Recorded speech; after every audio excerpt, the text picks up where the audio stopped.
नमस्कार students and प्यारे दोस्तों, मैं ललित कुमावत कोर्स 2 का राजस्थान जीके का सॉल्यूशन लेके आया हूँ। तो मैं इसमें आपको 20 क्वेश्चनों के अलावा भी बहुत सारी जानकारी दूंगा, तो प्लीज़ वीडियो को पूरा देखें और आपको बहुत सारी चीज़ें आज नहीं सीखने को भी मिलेगी। तो मैं क्वेश्चनों की ओर चलता हूँ। अपना पहला क्वेश्चन था, मध्य अरावली क्षेत्र की सर्वाधिक ऊंचाई पर स्थित चोटी कौन सी है। मध्य अरावली की बात करते हैं। सबसे पहले अपन अरावली की बात करते हैं। जैसे मैंने यहाँ पे राजस्थान का नक्शा निकाला है, तो सबसे पहले अपन अरावली की बात करते हैं।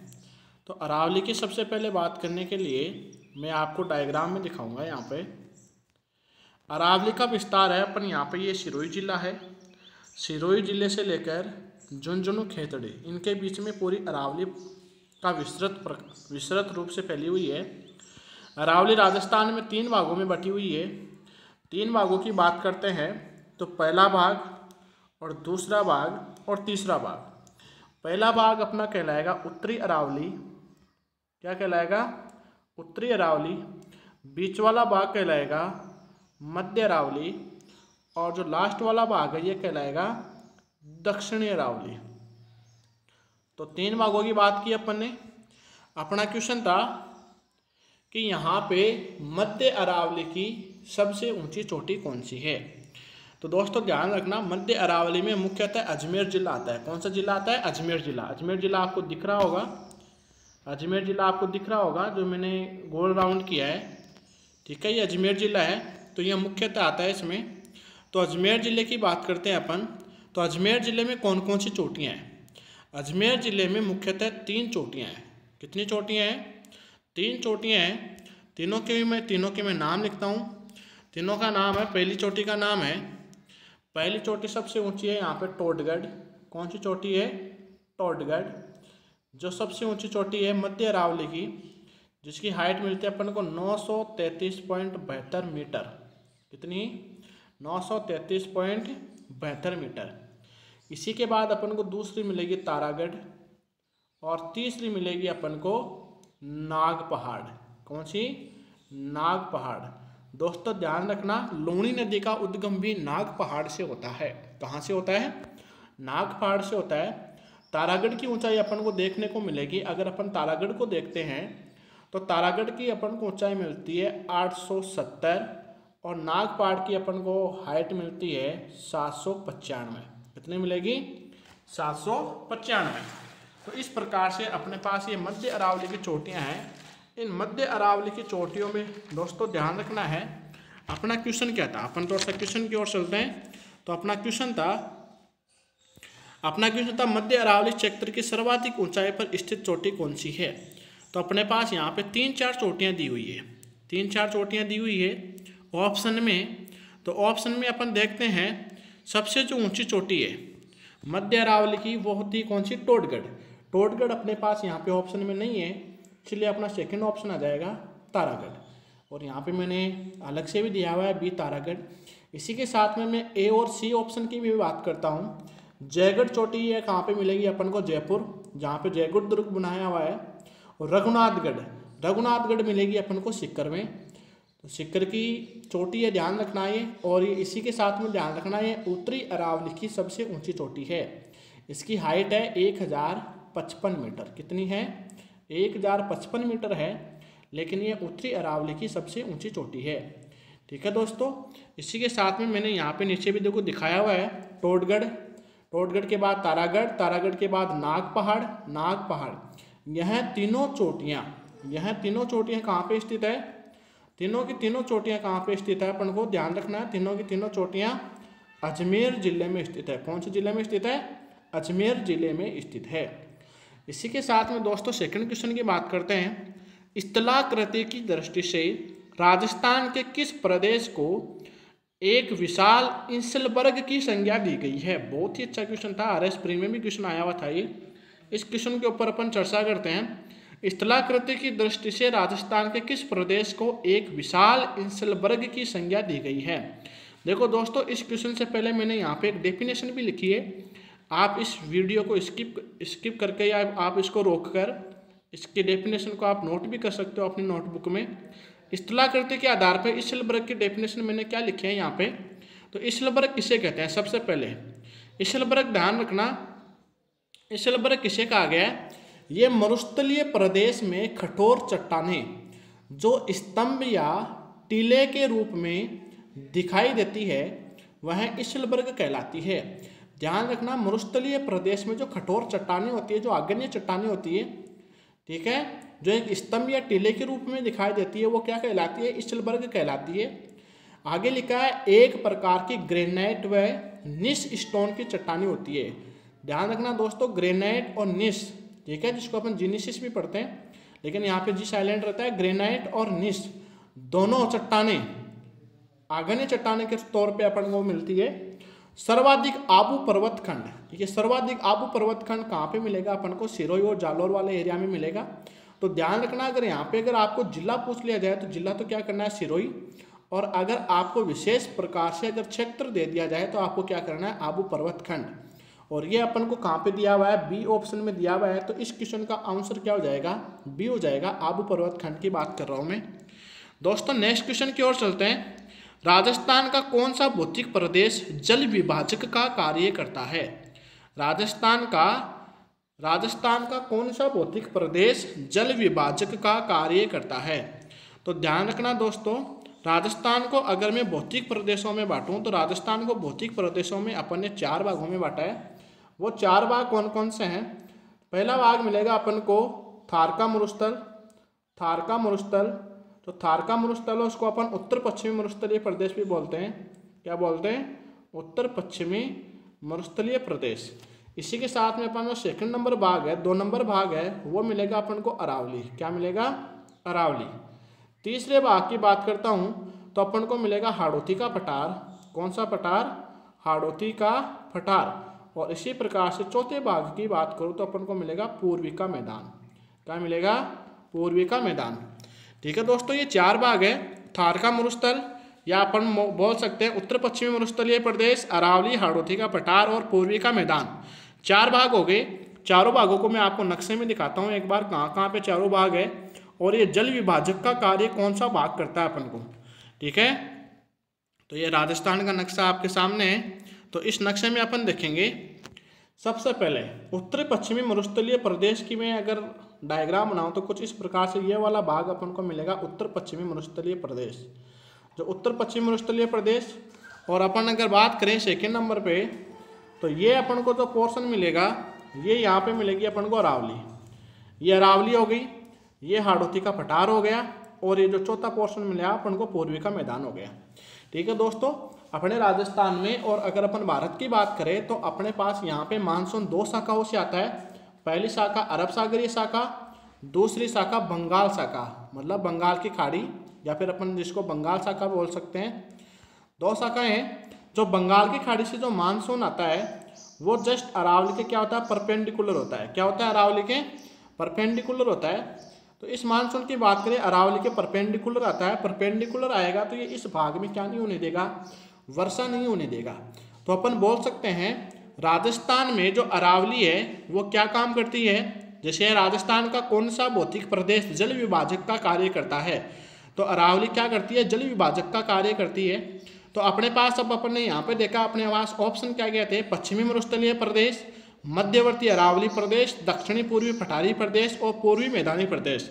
देखो दोस्तों, यहाँ पे अपने पास ऑप्शन रहेगा अरावली, लेकिन यहाँ पे अरावली ना देकर क्या दिया हुआ है? मध्यवर्ती अरावली दी हुई है। मैंने आगे मध्यवर्ती अरावली प्रदेश आपको उत्तर दिखाते हुए साथ में मैंने क्या लिखा है, इसकी अलग अलग इसका डिस्क्रिप्शन भी दिया है। तो मध्यवर्ती अरावली बी ऑप्शन इसका राइट आंसर होगा। राजस्थान में जल विभाजक कार्य अरावली करती है और मध्य अरावली अरावली का ही ये क्या है? मध्य वाला भाग है। अर्थात अरावली के 3 भाग होते हैं। अरावली के 3 भाग उत्तरी अरावली, मध्य अरावली और दक्षिणी अरावली। दोस्तों तीनों भाग ध्यान रखने हैं, तीनों भागों का ध्यान रखना है। उत्तरी अरावली का अगर आपको विस्तार देखना हो तो आपको खेतड़ी झुंझुनू से लेकर सांबर झील से पहले वाला जो सारा भाग है वो उत्तरी अरावली का है। और मध्य अरावली का सांबर की पहाड़ियाँ, सांबर की पहाड़ियाँ ध्यान रखना दोस्तों मध्य अरावली में आती है। मध्य अरावली सांबर की पहाड़ियों से लेकर टोडगढ़ अजमेर वाला सारा भाग है वो मध्य अरावली में आता है। और दक्षिणी अरावली की बात करें तो दक्षिणी अरावली आती है टोडगढ़ अजमेर से लेकर खेड़ ब्रह्मा सिरोही तक। तो इस प्रकार से अपने पास 3 विस्तृत अरावलियां हैं अपने राजस्थान में। चलो अगले क्वेश्चन के और चलते हैं अपन। राजस्थान का कौन सा भू आकृतिक भाग सबसे कम क्षेत्र में विस्तृत है? देखो दोस्तों कल अपने इस क्वेश्चन का थोड़ा सा आंसर गलत दिया हुआ था, जो आज मैंने इसको सही कर दिया है। ठीक है, तो अपन देखते हैं। अरावली पर्वतीय प्रदेश ए ऑप्शन में दिया हुआ था, पूर्वी का मैदान बी ऑप्शन में, हाड़ौती का पठार और डी ऑप्शन में था मरुस्थलीय प्रदेश। अरावली राजस्थान के कुल क्षेत्रफल का 9% है, पूर्वी का मैदान 23% है, हाड़ौती का पठार 6.89% है, मरुस्थलीय क्षेत्र 61.11% है। तो आपको साफ साफ दिख गया होगा राजस्थान का कौन सा भू आकृतिक भाग सबसे कम क्षेत्रफल में विस्तृत है।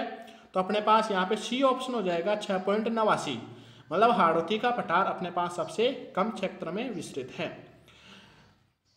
ठीक है दोस्तों, आगे चलते हैं। क्वेश्चन नंबर 5, अरावली पर्वतमाला में स्थित राजस्थान के जिलों की संख्या है।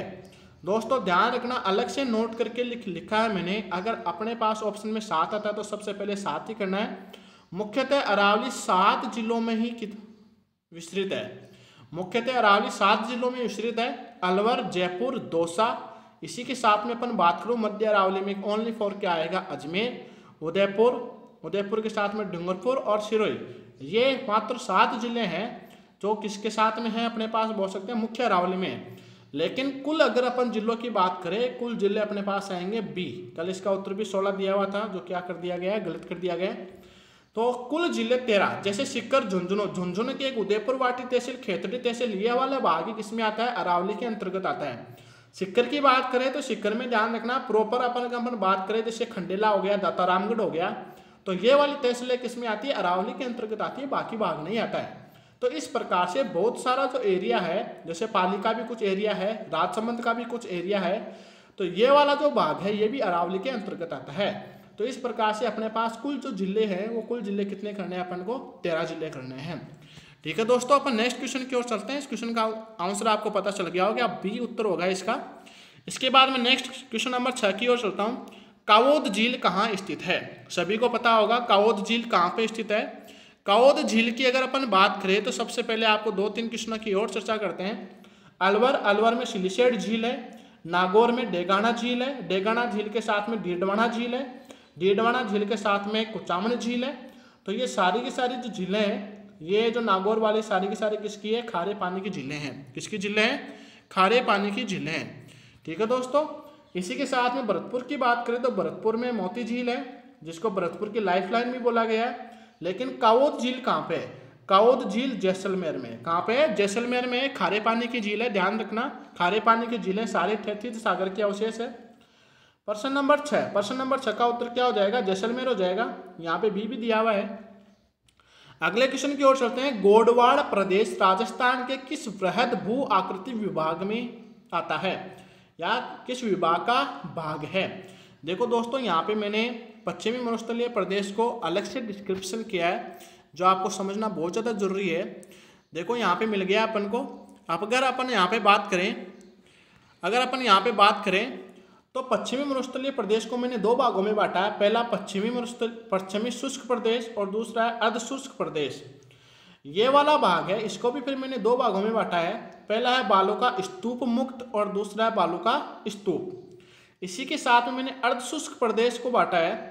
ये 4 भागों में, पहला गग्गर का मैदान, दूसरा शेखावाटी प्रदेश, तीसरा नागौर उच्च भूमि प्रदेश और चौथा है गोडवाड़ प्रदेश, जिसको अपन लूनी बेसिन भी बोल सकते हैं। तो अपन को ध्यान रखना है, यहाँ पे जो गोडवाड़ प्रदेश है वो किसके अंतर्गत आ रहा है, अर्ध शुष्क प्रदेश के अंतर्गत आ रहा है। लेकिन अर्ध शुष्क अगर अपने पास ऑप्शन में नहीं हो तो अपनी सेकंड प्रायिकता बनती है अपन कहाँ पे जाए, पश्चिमी शुष्क प्रदेश में जाए। RS प्री में क्वेश्चन पूछा गया है, अच्छा क्वेश्चन है। तो अपने पास यहाँ पे आंसर क्या हो जाएगा, आंसर की अगर अपन यहाँ पे अगर चर्चा करें तो यहाँ पे क्या हो जाएगा अपने पास, पश्चिमी शुष्क प्रदेश, ए ऑप्शन हो जाएगा। क्योंकि अपने पास गग्गर का मैदान वैसे नहीं होगा, इनमें से कोई वैसे नहीं होगा, और पूर्वी मैदानी प्रदेश वैसे नहीं होगा, और पश्चिमी शुष्क प्रदेश अपन क्या कर सकते हैं, सही कर सकते हैं। अगले क्वेश्चन की ओर चलते हैं, क्वेश्चन नंबर 8। क्वेश्चन नंबर 8 की ओर चलते हैं। राजस्थान के किस अंचल को बागर प्रदेश भी कहा गया है? क्या कहा गया है? बागर प्रदेश भी कहा गया है। तो अपन देखो यहाँ पे मैंने 3-4 चीज़ें और लेके आया हूँ आपके लिए अच्छी अच्छी। वो 3-4 चीज़ें क्या है? सबसे पहले देखो मैंने यहाँ पे लिखा है, एक तो बागड़ या फिर बागर लिखा हुआ आ सकता है, बागर या फिर बागड़, ठीक है, बागड़, वागड़ और बांगर, ठीक है। तो यहाँ पे मैंने देखो बांगर, बांगर अपने पास यहाँ पे भी है और कुछ यहाँ पे भी है, थोड़ा सा अपन को ऑप्शन के अकॉर्डिंग क्वेश्चन को करना पड़ेगा। सबसे पहले अगर मैं बागड़ की चर्चा करूँ तो बागड़ में मुख्यतः 5 जिले आते हैं। कितने जिले आते हैं? 5 जिले आते हैं। वो 5 जिले कौन कौन से? पूरा शेखावाटी प्रदेश है। शेखावाटी प्रदेश में सीकर, चूरू, झुंझुनू आता है। इसी के साथ में कुछ भाग पाली का है और कुछ भाग किसका है? अजमेर का है, ठीक है। सॉरी, अजमेर का नहीं, किसका है? नागौर का है। किसका है? नागौर का है। तो ये वाले भाग है, ये किसके हैं? नागौर के। तो अपन को ध्यान रखना है। तो ये अपने पास जो 5 जो जिले हैं समृद्ध, उनको क्या बोलेंगे? अपन बागड़ बोलेंगे। वागड़ किसको बोलेंगे? बांसवाड़ा और डूंगरपुर। बांसवाड़ा और डूंगरपुर को मैं बोल सकता हूँ माही बेसिन, क्योंकि माही नदी इन्हीं जिलों में बहती है। बांसवाड़ा के खांदू नामक स्थान से प्रवेश करती है और इसी के साथ में बांसवाड़ा और डूंगरपुर में सीमा का निर्धारण करते हुए कहाँ पे चली जाती है? खंभात की खाड़ी में चली जाती है। बागर, बागर देखो अगर अपन को मिट्टी या फिर अपन को मृदा की किस्म से अगर पूछ लिया जाए, जो प्राचीन जलोढ़ मिट्टी है, प्राचीन जलोढ़ मिट्टी को अपन क्या बोलेंगे? बागर बोलेंगे। और यहीं पे देखो अगर प्राचीन की जगह क्या लिखा हुआ आ जाए? नवीन लिखा हुआ आ जाए। क्या लिखा हुआ है? नवीन। नवीन जलोढ़ मिट्टी को क्या कहते हैं? खाद्र कहते हैं। दोस्तों ध्यान रखना, बहुत ही अच्छे क्वेश्चन है दोनों के दोनों। इसको क्या कहेंगे अपन? खाद्र। नवीन लिखा हुआ है तब तो खाद्र करना है, प्राचीन लिखा हुआ है तब क्या करना है? बागर। ये सर्वाधिक कहाँ पे पाई जाती है? जैसलमेर में। और नवीन कहाँ पे पाई जाती है? पूर्वी के मैदान में। जो अपने पास पूर्वी का मैदान है, जयपुर वाला एरिया है। अब अपन बात करते हैं राजस्थान के किस अंचल को बागर प्रदेश कहा गया। तो बागर प्रदेश में अपन बात करते हैं तो क्या कर देंगे अपन? यहाँ पे माही का मैदान, माही का मैदान कर सकते हैं। माही का मैदान अगर अपने पास ऑप्शन में नहीं है तो बांसवाड़ा और डूंगरपुर भी कर सकते हैं। क्वेश्चन नंबर 9 की ओर चलते हैं। क्वेश्चन नंबर 9 की ओर चलते हैं। तो क्वेश्चन नंबर 9 में देखो कुछ चोटियां दिखाई हुई है। तो सबसे पहले अपन चोटियों की बात करते हैं। तो चोटियों की ओर बात करें तो निम्न में से कौन सा समूह है राजस्थान की पर्वत चोटियों को उनकी ऊंचाई के अनुसार अवरोही क्रम में सही क्रम दर्शाता है?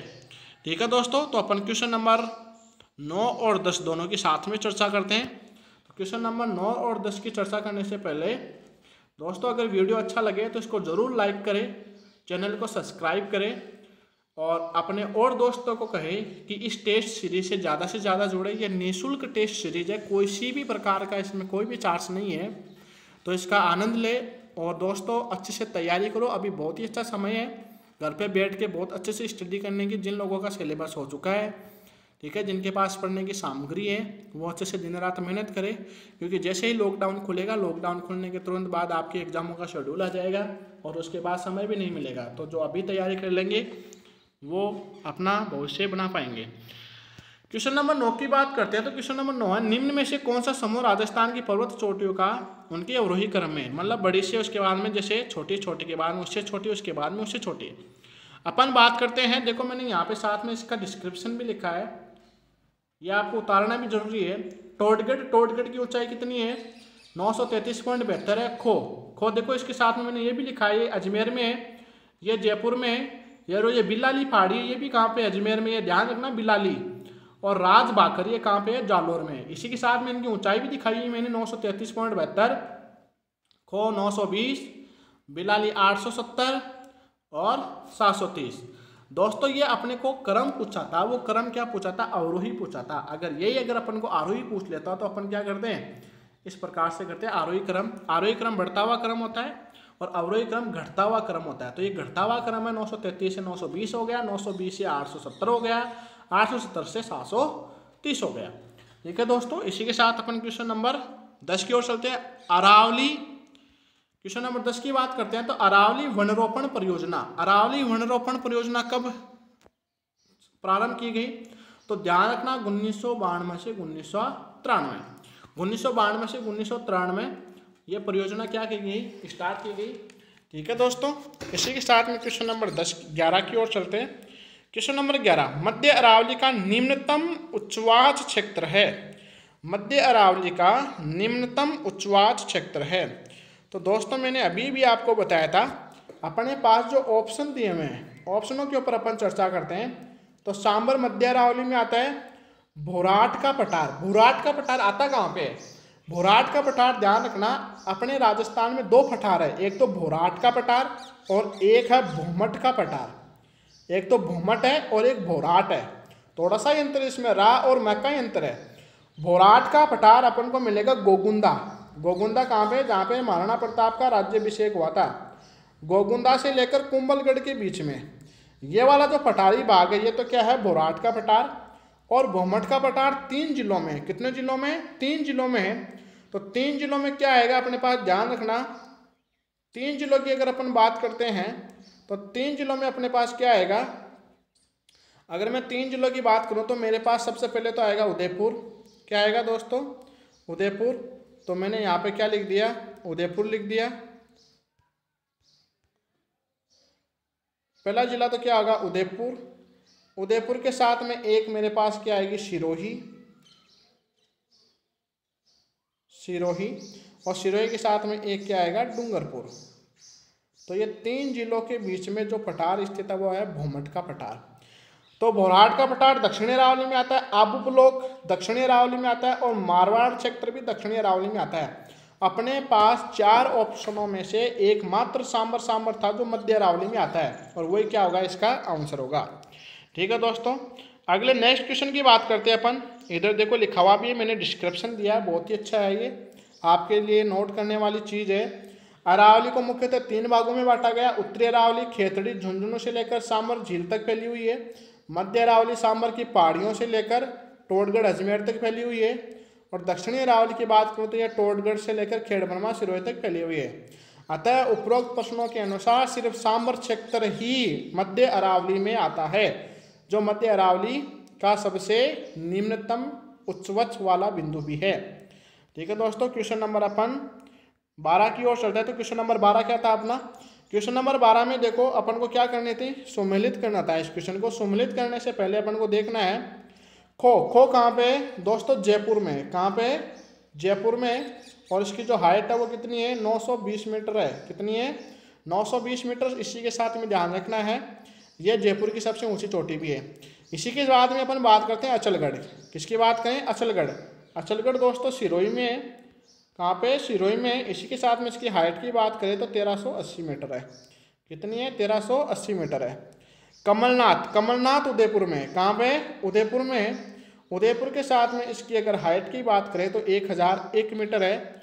बाबाई, बाबाई या फिर बिगोई, बाबाई की अगर अपन बात करें तो बाबाई मिलेगी अपन को झुंझुनू में, और इसकी हाइट अपन को देखने को मिलेगी 780 मीटर। कितनी मिलेगी?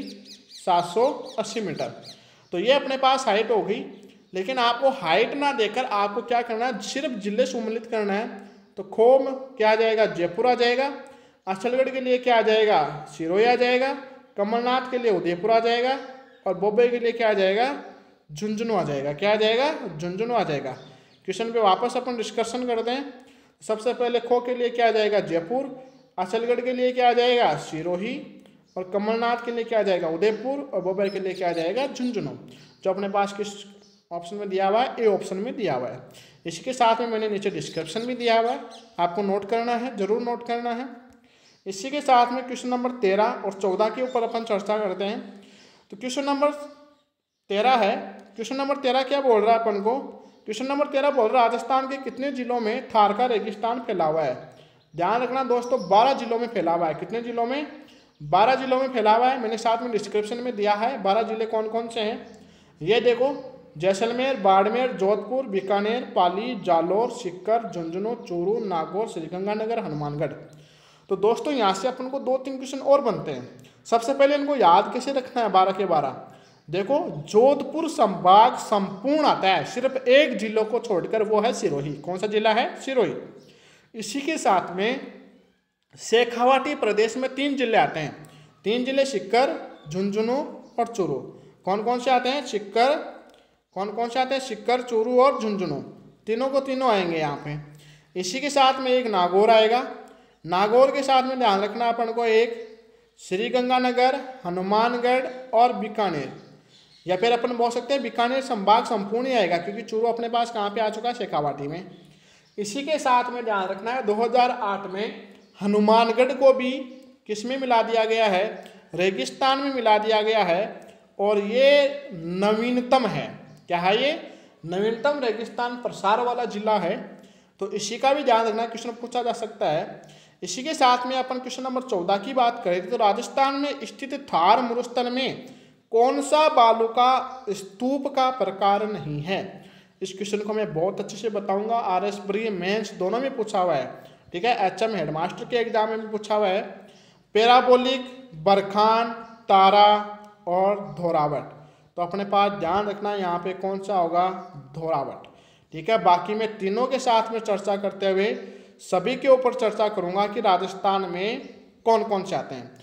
तो राजस्थान में मैं चर्चा करूंगा और कौन कौन से हैं।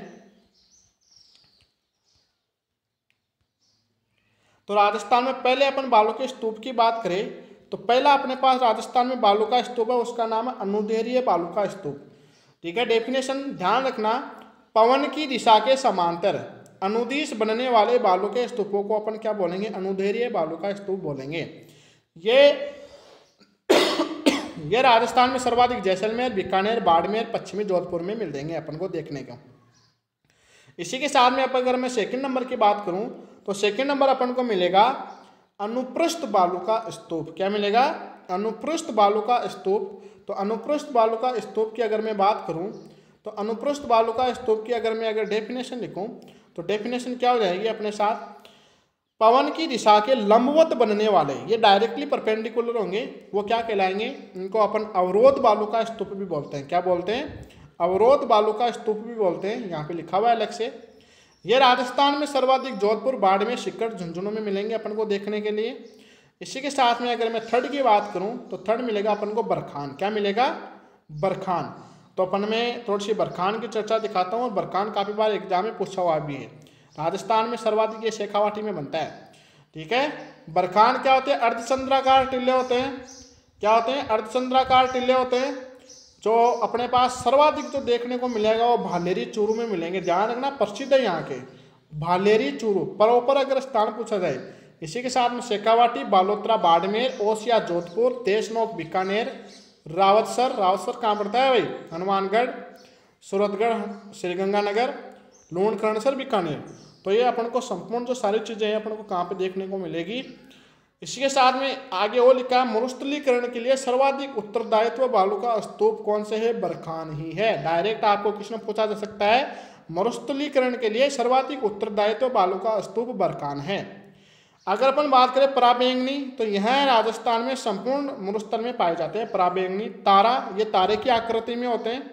किस आकृति में होते हैं, तारा की आकृति में, ठीक है। और ये राजस्थान में सर्वाधिक मोहनगढ़, सूरतगढ़ में मिलता है। मोहनगढ़ जैसलमेर में है और सूरतगढ़ श्रीगंगानगर में है। सब्र काफिज, इसका ध्यान रखना दोस्तों, एग्जाम में पूछा जा सकता है सब्र काफिज क्या है। ये भी एक बालू का स्तूप ही है, लेकिन ये बनते कहाँ पे हैं। देखो तो राजस्थान में जो छोटी छोटी जो झाड़ियाँ होती है, क्या होती है, छोटी छोटी झाड़ियाँ होती है। इन झाड़ियों के सारे जो बालू के जो स्तूप बनते हैं, जो छोटे आकार के होते हैं, ठीक है, वो क्या कहलाते हैं, सब्र काफिज कहलाते हैं। ये सर्वाधिक अपने ध्यान रखना कहाँ पे पाए जाएंगे, ये सर्वाधिक राजस्थान के मरुस्थल में मिलेंगे। अपन को कहाँ पे मिलेंगे, मरुस्थल में मिलेंगे। कहाँ पे मिलेंगे दोस्तों, ध्यान रखना, मरुस्थल में मिलेंगे। इसी के साथ में मैं नेक्स्ट क्वेश्चन की चर्चा करता हूँ। क्वेश्चन नंबर 15 है। क्वेश्चन नंबर 15 के ऊपर चर्चा करेंगे। तो क्वेश्चन नंबर 15 अपन को ध्यान रखना है। क्वेश्चन नंबर 15 में दिया हुआ है, राजस्थान में निम्न में से कौन से जिलों में मुख्यतः बीहड़ क्षेत्र प्रभावित है। राजस्थान में जो सबसे ज़्यादा जो बीहड़ क्षेत्र है, ध्यान रखना, मैं आगे डिस्क्रिप्शन में लिखूंगा सर्वाधिक, ठीक है, किस एरिया को किस नाम से जाना जाता है। सबसे पहले मैं अपन बात करता हूँ बीहड़ है क्या। तो बीहड़ की यहाँ पे डेफिनेशन लिखी है, चंबल नदी के अवनालिका अप्रदन से निर्मित कंदरा युक्त जो क्षेत्र है वो अपना क्या कहलाएगा, बीहड़ कहलाएगा। क्या कहलाएगा दोस्तों, बीहड़ कहलाएगा। राजस्थान में जो सर्वाधिक बीहड़ है वो कहाँ पे, कोटा, सवाईमाधोपुर, धौलपुर, और इसी के साथ में एक जिला और लिख रहा हूँ, करौली। क्या लिख रहा हूँ दोस्तों, करौली। राजस्थान में सर्वाधिक है धौलपुर में। अगर डायरेक्टली क्वेश्चन पूछ लिया जाए राजस्थान में सर्वाधिक, तो कहाँ पे, धौलपुर में।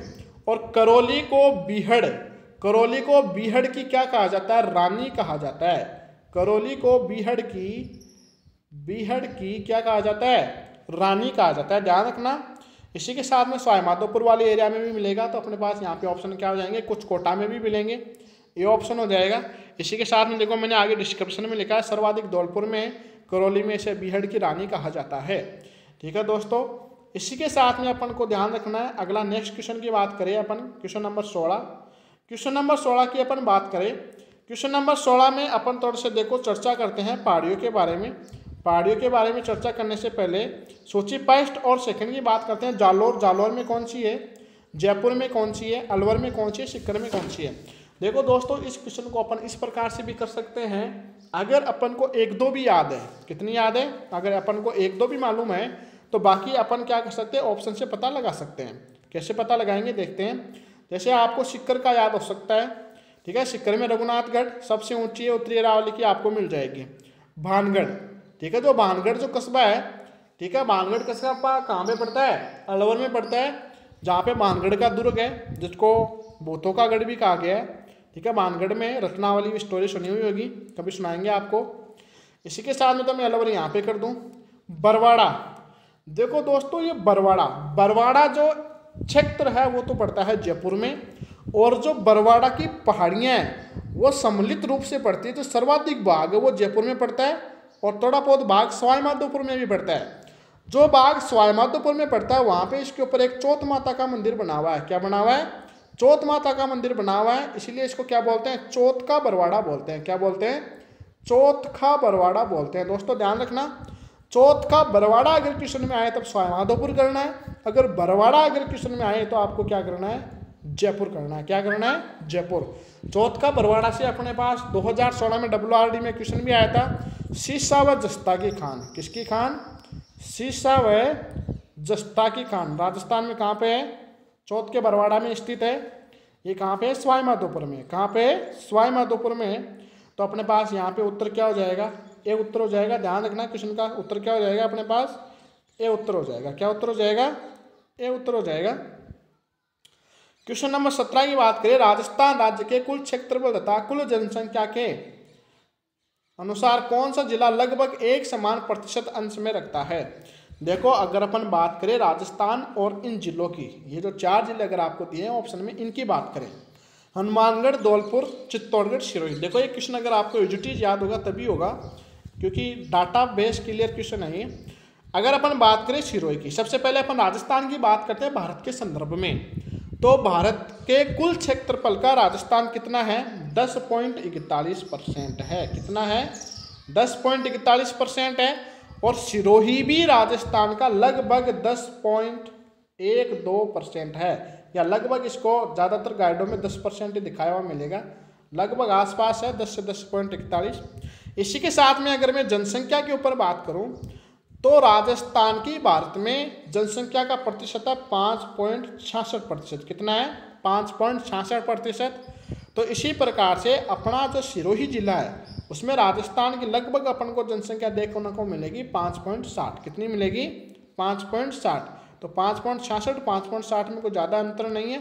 तो ये लगभग किससे समानता दिखा रहा है, ये लगभग किससे समानता दिखा रहा है, अपने राजस्थान से समानता दिखा रहा है। कौन सा जिला, सिरोही जिला। नेक्स्ट क्वेश्चन की बात करता हूं मैं, यहाँ पे बीच बीच में राजस्थान के नक्शे भी दिखाए हुए हैं। क्वेश्चन नंबर 18 है, जैसलमेर राजस्थान का सबसे बड़ा जिला है जो धौलपुर का कितना गुना है।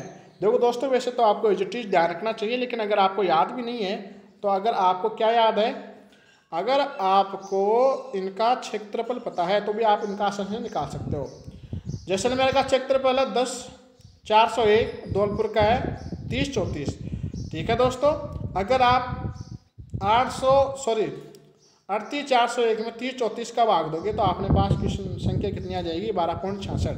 मतलब अगर आप 12.66 को कितने से गुणा करवा दो, 30.34 से, तो आपने पास एरिया क्या आ जाएगा, 38,401। मतलब 12.66 गुणा धौलपुर का कौन सा जिला है, जैसलमेर जिला है। कौन सा जिला है, जैसलमेर। नेक्स्ट क्वेश्चन की बात करते हैं, क्वेश्चन नंबर 19, मरुस्थल का प्रवेश द्वार किस शहर को कहा गया है। तो ध्यान रखना क्वेश्चन बहुत ही अच्छा क्वेश्चन है, एग्जाम की दृष्टि से मोस्ट इंपॉर्टेंट भी है। तो अपन क्वेश्चन की बात करते हैं, मरुस्थल का प्रवेश द्वार जोधपुर को कहा गया है। इसी के साथ में मैंने और लिखा, राजस्थान का प्रवेश द्वार भरतपुर को कहा गया है। शेखावाटी का प्रवेश द्वार डीडवाना और बेराट दोनों को कहा गया है। और मानसून का प्रवेश द्वार राजस्थान में बांसवाड़ा को कहा गया है। तो ध्यान रखना, शेखावाटी का प्रवेश द्वार अभी RS प्री में क्वेश्चन आया था ये डीडवाना। कौन सा ऑप्शन था? डीडवाना। ठीक है, तो डीडवाना को शेखावाटी का प्रवेश द्वार कहा गया है। ब्रजनगर के नाम से जाना जाता है, ब्रजनगर। ध्यान रखना, ये ब्रजनगर एरिया कौन सा है? तो ब्रजनगर की अपन बात करें तो ब्रजनगर की जो अपन बात करते हैं, मैं राजस्थान के नक्शे में बताऊंगा आपको ब्रजनगर वाला एरिया कौन सा है। तो ब्रजनगर की अपन बात करें तो ब्रजनगर मुख्यतः कहाँ पे पड़ता है? इस वाले एरिया में पड़ता है। इधर कौन सा स्टेट आ जाएगा? यूपी आ जाएगा। तो यहाँ पर अपन भारत में देखेंगे तो बहुत सारे मंदिर है। बहुत सारे मंदिर होने के कारण मंदिरों में क्या होगी? बहुत सारी ग्रंथियाँ होगी। अपने राजस्थान की बात करें तो राजस्थान में जो सर्वाधिक मंदिर है वो कहाँ पे है? झालावाड़ में। और झालावाड़ में भी स्थान है, वो कौन सा है? झालरा पाटन। कौन सा है? झालरा पाटन। इसीलिए झालरा पाटन में सर्वाधिक मंदिर होने के कारण सर्वाधिक घंटियाँ हैं। और सर्वाधिक घंटियाँ हैं तो इसको अपन क्या बोलेंगे? घंटियों का शहर भी बोलते हैं। क्या बोलते हैं? घंटियों का शहर भी बोलते हैं। और ये इसको जो ब्रजनगर की भी क्या दी हुई है? उपाधि दी हुई है। तो राजस्थान का जो ब्रजनगर है वो कौन सा कहलाएगा? झालरा पाटन कहलाएगा। और झालरा पाटन कहाँ पे पड़ता है? ध्यान रखना दोस्तों, झालावाड़ में पड़ता है। कहाँ पे पड़ता है? झालावाड़ में पड़ता है। इसके साथ मैंने देखो दोस्तों ऊपर ही ऊपर इसके मैंने एक चीज और लिखी है, ब्रज निधि की उपाधि। किसकी उपाधि? ब्रज निधि की उपाधि सवाई प्रताप सिंह को थी। किसको थी? सवाई प्रताप सिंह को थी। सवाई प्रताप सिंह कहाँ के थे? जयपुर के थे। ठीक है, कछवाहा वंशों के शासक बने थे। और इन्होंने ही 1799 में क्या बनवाया था? हवा महल बनवाया था। क्या बनवाया था? हवा महल बनवाया था। ध्यान रखना, 1799 में इन्हीं के द्वारा हवा महल बनवाया गया था। हवा महल मुख्यतः 5 मंजिला है। कितनी मंजिला है? 5 मंजिला है। ठीक है दोस्तों, आज के लिए धन्यवाद। अगर आपको ये क्लास अच्छी लगे तो अपने और भी दोस्तों को बताइए। जो सबसे पहले तो टेस्ट दे, टेस्ट देने के बाद में अपने क्या करें, जो अपने पास जो जानकारी है इस टेस्ट के माध्यम से वो आप लोगों तक पहुँचे। जय हिंद, जय भारत।